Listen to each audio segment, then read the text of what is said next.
Terima kasih Anda terus di Mata Najwa episode Saksi Kunci. Adalah Mindo Rosalina Manulang, perempuan yang sempat dipercaya Nazarudin menjadi ujung tombak dalam menggolkan lobi proyek dengan DPR. Pekerjaan yang semula membuahkan rejeki, sekejap berbalik dan membuatnya masuk bui. Kini setelah bebas dari pusaran kasus, bagaimana ia menjalani hidup? Telah hadir Mindo Rosalina Manulang. Selamat malam Mbak Rosa. Malam, Mbak. Terima kasih sudah bersedia datang ke Mata Najwa. Ini wawancara pertama setelah Anda bebas dari penjara. Iya. Sudah lebih lega sekarang setelah lewat atau masih ada yang mengganjal? Sebenarnya justru pasca bebas ini yang saya terlalu sakit. Nggak ingin sih saya cerita, nggak ingin saya mengingat-ingat itu lagi, cuman begitu saya bebas, saya pikir waktu di dalam penjara itu saya ingin bebas. Tapi begitu setelah saya bebas sama sekali tidak ada kenyamanan yang saya rasakan. Tekanan, banyak persoalan. Jadi bagi saya di luar pun tetap saya merasa terpenjara juga. Saya nggak bisa kemana-mana. Saya terlalu trauma dan sepertinya paranoid seperti itu. Apa paranoid itu? Ketakutan itu karena apa, Mbak? Karena masih merasa tidak tenang, masih sering disebut-sebut, atau karena apa?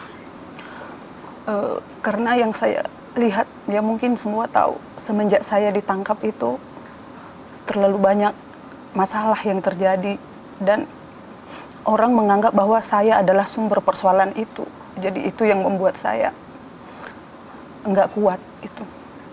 Saya ini bukan siapa-siapa, saya ini rakyat biasa, saya ini orang kecil, nggak ada siapa-siapa. Di belakang saya pun nggak ada, saya sendiri. Itu yang membuat saya terkadang saya tidak mau keluar, saya mengurung diri terus. Itu.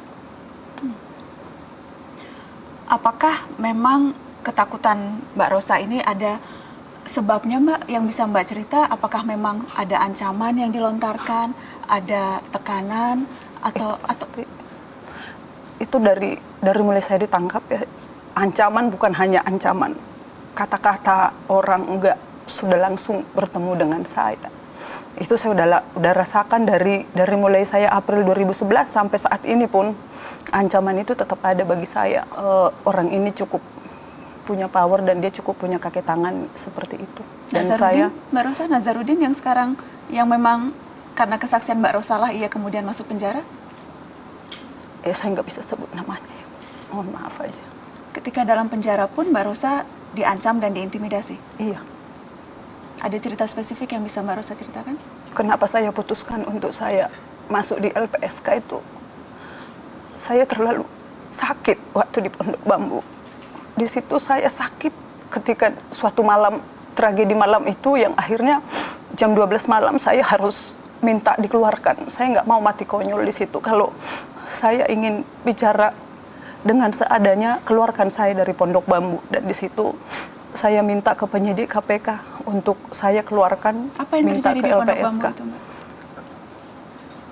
Waktu itu memang kejadian yang ada perkara dan kebetulan ada juga proyek lain. Saya harus pada saat itu dipaksa untuk menandatangani sebuah surat yang sama sekali untuk saya meminta waktu 1 jam saja tidak bisa untuk saya berpikir. Siapa yang minta menandatangani surat? Ada seseorang Di dalam penjara, jadi dia masuk ke dalam penjara? Iya. Ancaman itu bukan lewat orang. Saya dengar langsung, dibilang bukan hanya gampang untuk menghabisi kamu. Keluar kamu dari sini, tidak sulit untuk saya untuk menghabisi kamu. Dan saya tahu track record orang ini nggak main-main kalau untuk menghabisi seseorang. Jadi itu yang membuat saya takut. Apakah itu modus yang biasa mengancam, kemudian juga menebar teror dan ketakutan dalam berbagai bisnis yang dilakukan? Tidak hanya dengan Mbak Rosa, tetapi memang modusnya selalu seperti itu yang dilakukan oleh orang-orang yang mengancam Anda, Mbak? Ya, selama saya bekerja di situ, ketika dia tidak bisa meminta seseorang memenuhi keinginannya, hal-hal yang dilakukan memang bagaimana untuk membuat orang itu tunduk terhadap dia dengan berbagai cara seperti itu. Salah satunya ya dengan bentuk intimidasi. Biasanya rata-rata mintanya? Mintanya sih memang ya itu yang apel Washington itu lebih tipis katanya. Lebih tipis, Iya. lebih gampang untuk disimpan. Iya.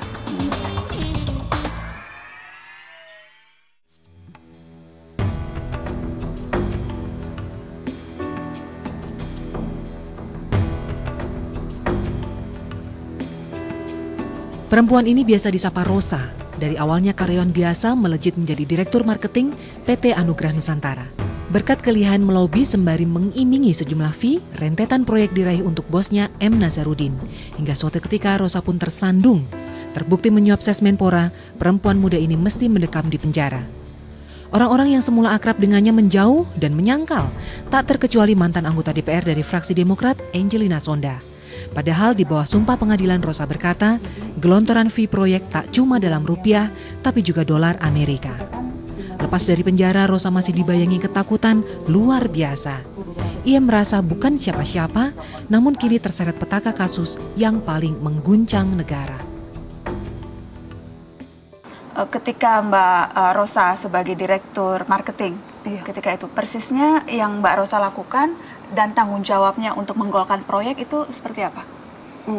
Sebenarnya sebelum proyek itu terjadi, itu kan ada dari yang punya perusahaan, artinya di tempat saya bekerja, dia sudah melakukan lobby-lobby terhadap teman-temannya di Senayan. Nah, ketika mereka sudah deal, baru nanti mereka bicara nanti akan ada datang namanya si ini. Nah, di situ saya sudah disonding sebelum saya datang. Apa biasanya yang dibahas ketika bertemu dengan orang yang sudah diatur sebelumnya oleh Nazarudin? Yang pasti tentang proyek-proyek. Supaya proyek ini jadi, bagaimana komitmennya, seperti apa nanti penanganannya sampai terjadi proyek itu. Dibahas mendetail berapa porsinya, berapa fee-nya, apa yang akan didapat dan sebagainya? Iya, dibahas semua. Kalau itu sudah deal baru terjadi, tapi kalau itu tidak deal ya terjadi tawar-menawar. Iya, tawar-menawarnya contohnya kita butuh anggaran 100 M. Nah, dari pihak, biasanya sih dari pihak sananya, dari pihak yang hak budgetingnya yang meminta sekian persen. Nah, contoh mereka minta 7%. Nah, saya tidak putuskan, saya nanti akan lapor, mereka minta 7%, Pak. Coba kamu nego dulu. Saya kembali lagi nego lagi 5%. Ya seperti itu, kalau sudah deal 5%, nanti seperti apa penyerahannya, seperti itu. Selalu dalam bentuk cash ya? Selalu. Ketika dulu ada istilah apel Washington, apel Malang, itu jadi ada yang dalam bentuk dolar Amerika dan ada yang dalam bentuk rupiah. Tergantung permintaan mereka sih. Biasanya rata-rata mintanya? Mintanya sih memang ya itu, yang apel Washington itu lebih tipis katanya. Lebih tipis, lebih gampang untuk disimpan. Iya. Komunikasinya juga lewat mana? Biasanya langsung ke DPR atau lewat pertemuan di tempat lain atau bagaimana biasanya? Saya tidak pernah ke DPR karena mereka selalu minta di luar sih biasanya, dan saya juga minta selalu di luar. Karena dari pimpinan mengatakan diusahakan ketemunya di luar aja. Sudah berapa banyak proyek yang goal berhasil lewat tangan Mbak Rosa? Selain yang kita sudah ketahui Wisma Atlet, kemudian adakah lagi proyek-proyek yang memang sedang dalam proses penggarapan sebelum Mbak Rosa ditangkap? Iya, jadi yang kemarin akhirnya ada salah satu yang menjadi tersangka untuk di Kementerian Pendidikan itu kan ada di beberapa Kementerian Pendidikan, dan terus juga saat ini saya juga kan dipanggil untuk menjadi saksi di berbagai proyek-proyek. Untuk selama saya di sana memang ratusan miliar ya yang saya pegang itu waktu itu sama di grup Permai yang ada di Mampang Perapatan itu, untuk 1 tahun itu bisa sampai 500 sampai 600 miliar. Soal kasus Hambalang, tadi saya berbincang dengan Mbak Yuliani, saya menyebut kalau kasus Hambalang spesifiknya Mbak Rosa yang mengetahui karena uang itu dikembalikan ke Mbak Rosa. Jadi persisnya seperti apa kaitan kasus Hambalang dengan yang Mbak ketahui? Yang masalah uang, saya diminta untuk meminta uang yang telah diberikan oleh pimpinan, ya memang itu saya datangin, artinya apa, pimpinan minta uang itu kembali. Nah, dari pihak Kemenpora sendiri memang mengatakan dicek dulu ke siapa aja diberi, dan seperti yang sudah pernah saya sampaikan, yang memberikan itu bukan saya, tetapi saya tanya kembali seperti apa mekanismenya. Akhirnya saya kembali menemui orang ini dan mereka bilang oke, kita kembalikan, tetapi tunggu dulu sampai kita mendapat uang muka, seperti itu. Jadi kemudian yang dikembalikan 10 miliar, apakah sempat ada informasi 10 miliar itu sesungguhnya akan diberikan atau dipakai ke siapa saja, kemana saja? Iya, dan itu saya sudah sampaikan sih ke pejabat di Kemenpora pada saat itu. Ada yang sempat untuk sertifikat tanah kalau tidak salah, betul itu Mbak? Ya, untuk benar atau tidak, tapi yang saya dengar seperti itu. Ketika Mbak Rosa berada di penjara dan sempat bersama dengan Angelina Sondah, sempat kita mendengar Mbak Rosa, Angelina Sondah sempat curhat ke Mbak Rosa dan kemudian juga sempat menyesalkan kenapa bisa terjerumus pada kasus ini dan sebagainya. Apa yang Mbak Rosa ingat dari curhatan Angie? Yang saya tahu memang sih dia tertekan, saya tahu. Tapi kan dia tidak bicara. Dari semua yang dia rasakan selama kita di dalam itu, bagaimana dia juga sering menangis juga. Dia mengurung diri, tidak mau bicara. Tapi ketika ada momen di mana kita bertemu pada saat nonton TV 15 menit, 10 menit, di situ ya dia katakan dia pasrah. Inilah sebuah akibat dari sebuah pekerjaan. Dia bilang begitu. Mbak Rosa, kita ingat ketika Anda di pengadilan sempat sampai 4 kali ganti pengacara. Iya. Kenapa Mbak? Justru saya pikir dengan adanya pengacara membuat saya merasa tenang untuk saya bisa memberikan kesaksian. Tapi justru dengan ada pengacara membuat saya seperti orang mau mati gitu loh. Saya pengennya tenang, bagaimana dia membantu saya untuk saya bisa menyelesaikan persoalan ini, apa yang harus saya katakan karena saya kan tidak mengerti hukum.